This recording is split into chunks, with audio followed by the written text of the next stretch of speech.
Assalamualaikum warahmatullahi taala wabarakatuh. Halo teman-teman, perkenalkan nama saya Qurratul Ainiyah dari Prodi Pendidikan Biologi dengan NPM 2024-15-319. Dengan adanya video ini yaitu untuk memenuhi tugas literasi digital yang diampu oleh dosen Bapak Bedri Tamam Eko. Langsung saja, di sini saya akan sedikit menjelaskan tentang kesadaran literasi digital bagi mahasiswa biologi di era AI sekarang ini. Yang pertama itu, mengapa mahasiswa biologi butuh literasi digital? Ya, yang pertama perubahan paradigma, di mana biologi bukan lagi sekedar ilmu laboratorium basah atau web lab, tapi juga ilmu data yaitu data lab. Dan yang kedua, AI sebagai rekan kerja, di mana penggunaan AI dalam memprediksi struktur protein, ekologi kuantitatif, hingga klasifikasi taksonomi digital. Yang ketiga itu ada risiko era AI, bahaya plagiarisme, bias algoritma, dan penyebaran misi informasi ilmiah. Terus yang selanjutnya ada pilar literasi digital dalam biologi. Jadi literasi digital dalam biologi itu ada pilarnya. Yang pertama itu kemampuan teknis, di mana penggunaan software analisis data, dan yang kedua kritis informasi, di mana membedakan jurnal predator dengan jurnal reportasi secara digital. Ketiga itu ada etika digital, penggunaan AI yang bertanggung jawab dalam penulisan karya ilmiah. Keempat itu ada kolaborasi, di mana memanfaatkan platform berbasis org untuk riset bersama.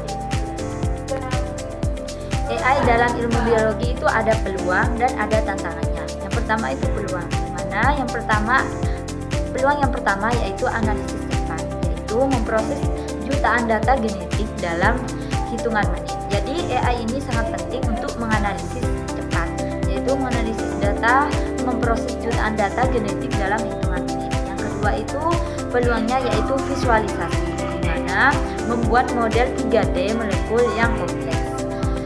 Lanjut ke tantangan. Tantangan yang pertama itu ada black box problem, yaitu menggunakan hasil AI tanpa memahami logika biologis di baliknya. Jadi juga tantangan bagi anak-anak biologi di mana menggunakan hasil AI tanpa memahami logika biologis di baliknya. Dan yang kedua itu ada halusinasi AI, yaitu chatbot AI terkadang memberikan referensi jurnal yang fiktif. Jadi kita sebagai mahasiswa biologi itu harus berhati-hati dalam menggunakan itu. Baik, selanjutnya yaitu etika penggunaan AI dalam akademik. Yang pertama itu ada kejujuran intelektual, yaitu AI digunakan sebagai asisten, misalnya memperbaiki tata bahasa, bukan menulis utama. Jadi AI ini dalam AI juga ada etika, yaitu kejujuran intelektual, di mana AI digunakan sebagai asisten bukan penulis utama. Jadi kita harus pintar-pintar mengelola AI.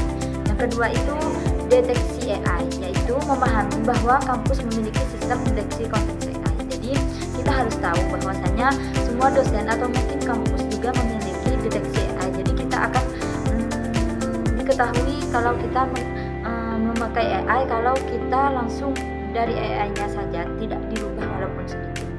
Yang ketiga itu ada privasi data, yaitu berhati-hati saat memasukkan data riset sensitif ke dalam platform AI publik. Jadi kita sebagai pemakai AI, kita harus berhati-hati saat memasukkan data riset sensitif ke dalam platform AI publik. Baik, lanjut ke langkah menuju mahasiswa biologi yang literat digital.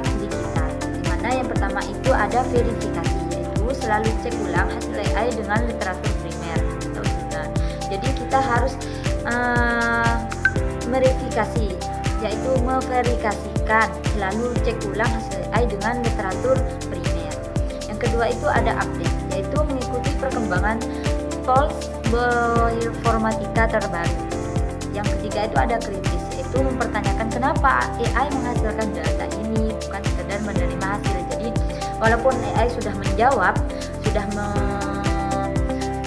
pertanyaan kita, sudah membantu kita, tapi kita harus tahu kenapa AI menghasilkan data ini. Jadi kita juga mencari tahu dari informasi selain AI.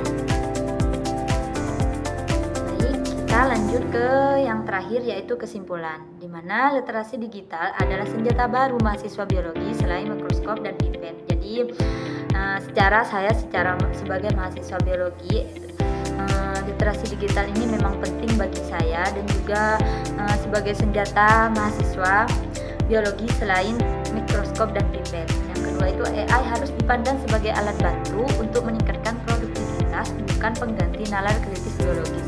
Jadi kita harus berpikir kritis juga walaupun kita sudah mendapatkan jawaban dari AI.